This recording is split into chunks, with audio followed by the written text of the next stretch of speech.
How's it going, everybody? Welcome back to the channel. So today's video we're going to be making one of my favourites. So obviously this is in my very own cookbook that I've just been writing along to go through the years, adding like nice fun recipes that I've found. Now this is one me and my lad particularly enjoy, so I want that shot there. Tuna and Sweetcorn pasta bake. Obviously you can't really see it on there, there's no pictures, so I don't know why I bother showing you. It's really nice, and also it's quite cheap to make as well, and obviously it's also really good for you. So obviously for this you need 600 grams of pasta, which we're going to weigh out shortly. You need 50 grams of butter, 50 grams of plain flour, 600 millilitres of milk, 250 grams of grated cheese, 260 gram tins of tuna, a 330 gram tin sweet corn, and then I wrote down parsley. Add in whatever you've got, like herb wise. It only needs a dash just for a bit of seasoning. Today I'm going with basil, so that would be parsley. So the first thing I'm going to do is get everything weighed and measured out. You can probably imagine 600 grams of pasta is quite a lot. It's actually filled this up already with no water in it. So I'm bringing out the big guns. It's been a while since I made this, so I forgot that I actually have to use this one. Ooh, some dry cheese stuck to it. Shows how good that will clean. It's only on the outside. So in that goes. Awesome, so I'm just going to boil that whilst we're getting everything else measured out and ready. So when it comes to grating the cheese, it says to grate 250 grams because you're actually stirring this in with the like the whole mix in a moment. But it says to stir in all but a handful, and that's because the handful is for sprinkling on top. And obviously, it's 600 grams of pasta, that's a lot of pasta, and when I made this the first time around, I discovered that one little sprinkle on top is nothing. You get nothing from it. So what I do here now is, I grate roughly 220 grams for the mix, and then I just grate straight onto the top afterwards with the extra, because then you can put on as much as you want.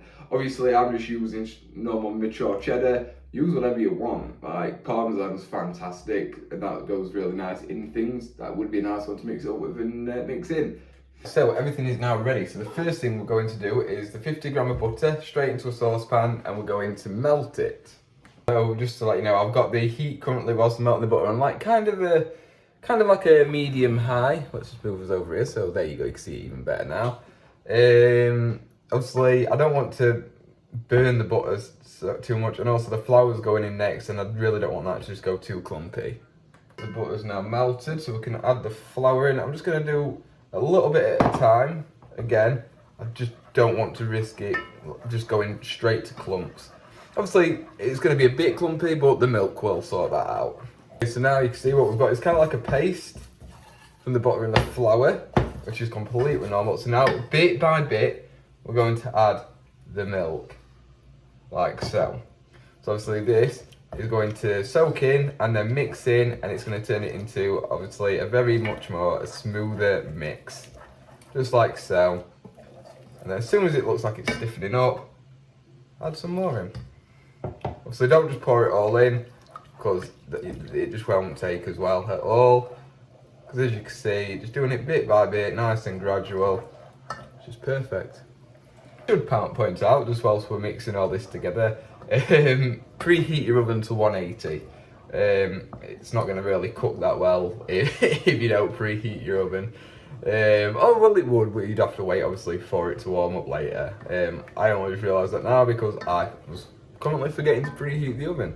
But yeah, but whilst I've got you now, as you can see, this is taking really nicely, so it's making a really thick sauce. Still got a fair bit of milk to go as well. Don't worry too much if towards the end of the milk you're thinking, oh, this is looking runny, because you're going to be adding the cheese in, which obviously melting in will also thicken it up. If you're wondering what I've got it on, obviously it's an electric hob, but it goes up to 9. I've got it on 6, so we'll say that's just a nice basic medium heat. Cool, so as you can see now, it's still obviously a sauce, just a slightly runnier one. Well, a very runny one, which is absolutely fine because now we're adding in all this cheese. So in the end, I measured it weighed it at 165 grams, what I've got here, just because, like I said, it's been such a while since I made this, and as I was grating it, there was just so much there, and I thought, you know what, I'm putting more on top than I meant to, so we can kind of leave it at this. So I'm just going to turn the heat up a little bit more, just to make sure it's a really nice temperature. I'm putting it on 7. That's just to ensure the cheese melts in really nicely. Okay, so I'm just going to dump it all in. If you can hear that rattling, that's the pasta starting to boil, which is a really good time because that shouldn't be too far off being cooked now. There we go, and then we're just going to stir this in. It smells really good. Butter and cheese is just a fantastic mix. So that is all stirred in now. And obviously once the pasta is completely boiled and drained, we're going to mix it all in together. Okay, so just an update on the sauce. It is now really nice and thick. It's cooked together quite well. I should just say I left it on the heat for a little bit, and yeah, that has come together really, really nicely. Okay, so that is the pasta drained and all cooked. So now we're going to add in the sauce. Awesome.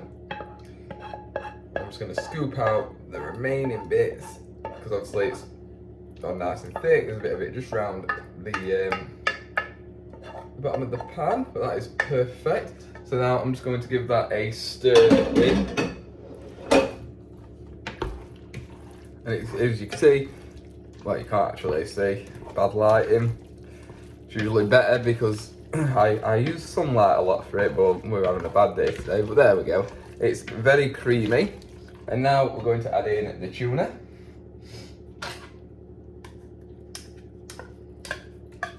Obviously already drained earlier.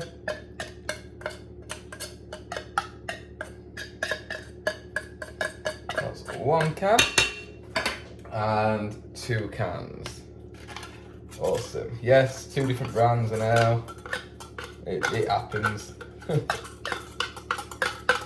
Some people don't care. Some people do. I don't. Obviously, I do care about tin lids being in the mix, so we're going to remove that. And then, again, we're going to stir that in with all this lovely cheesy pasta mix. Awesome. When I say it's a tuna sweetcorn pasta bake, I suppose the ratio of tuna to actually pasta isn't actually that high. But obviously, feel free to put anything else in that you feel like, or substitute the tuna for any other kind of canned fish. And then in goes the sweet corn, which again I have drained earlier. Don't go chucking in like your tuna with the oil or water in or whatever you've got it canned in. Same with your sweet corn, it's just going to make the sauce and the mix go all runny, and it's probably not going to taste too great either. But this smells fantastic. Oh, it's taking some serious on weight. And now I'm just going to put in some basil for seasoning. You can add other things in. I wouldn't recommend adding in salt because obviously the cheese, the butter, it's already going to have a very, not an over-the-top salty feel, but you know, it's going to have plenty of flavour. I'm adding nothing else because I just don't think it needs it. So yeah. Now we're going to get it transferred into a dish. So, standard pasta bake dish. I'm not sure to see if actually all fits in there. I don't think it's gonna, to be quite honest. But that's not a bad thing. Obviously, this is gonna feed your family many times. I mean, there's 4 of us in this house. And it'll definitely feed 4 people. And then some. Obviously, it's freezable. You know, it's freezer friendly. You can stick it, portion it up into Tupperware, and have it another day. Which is what I like to do with as much as what I cook. Obviously, in today's economy, 2 adults, 2 children, we all like to eat. It's good to have extra and cook on a budget. So I'm going to need another dish. So I used to have more dishes than what we actually do now, but it's worked out. I've used a pie dish, and I mean, that's 4 portions there, you know, and then say 8. There's 8 I'd say adult portion, especially if you need to have something with it. But I think that's perfect, to be honest. Obviously, there's the kids, so there'll be a few for me and Sophie, and a fair few for the kids as well. Mainly Teddy, because he absolutely loves all this kind of stuff. But now, obviously, we need more cheese, don't we? So we're gonna get that chucked on top now. So these are all ready now to go in the oven for 15 to 20 minutes. Just want it to go nice and crispy on top.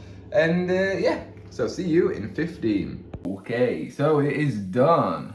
So as you can probably maybe make out on here, there's a nice little crisp to it, but I do like it to be a bit gooey as well. So let's see how she looks. Smells fantastic. Here we go. Yeah. That was great. That's what we got. I know it doesn't look much to the camera, but I'm not about presentation. I'm about taste. That's all I care about. Something can look amazing and taste like, well, let's just say the opposite. And of course we've got to get a little dude in a little bowl. Yeah, he's going through his Peppa Pig stage at the moment, which doesn't seem to ever go away. But yeah, it's good for all the family. I mean, look how much that's taken out. 2 portions, I mean, I'd probably have a little bit more, to be honest. And we've got all of this absolute banquet left. So, you just can't go wrong at all. Let's bring you over here. Hey. So, it just, I don't know, just to me, that looks absolutely lovely. You might have a different opinion, but if you're a tuna fan, I can't recommend this enough, honestly. I don't need to try it because I've tried it a million times and I'm going to go and eat it now anyway. Yeah, it's so good and I cannot recommend you trying this recipe out enough. I hope you enjoyed this. This is just one of my favourites, but I think originally I got it from BBC Good Food or something like that. They've got fantastic recipes, check them out, or just stay tuned because I'll be doing more from them anyway as I get through my books. I've got about 6 cookbooks to get through for you guys, so yeah. But yeah, thanks so much for watching. Leave a like if you enjoyed this, drop a comment, let me know what you think, let me know if there's any recipes you think I should give a go. And obviously if you're not already, subscribe and hit that bell and stay tuned for everything else. Bye bye.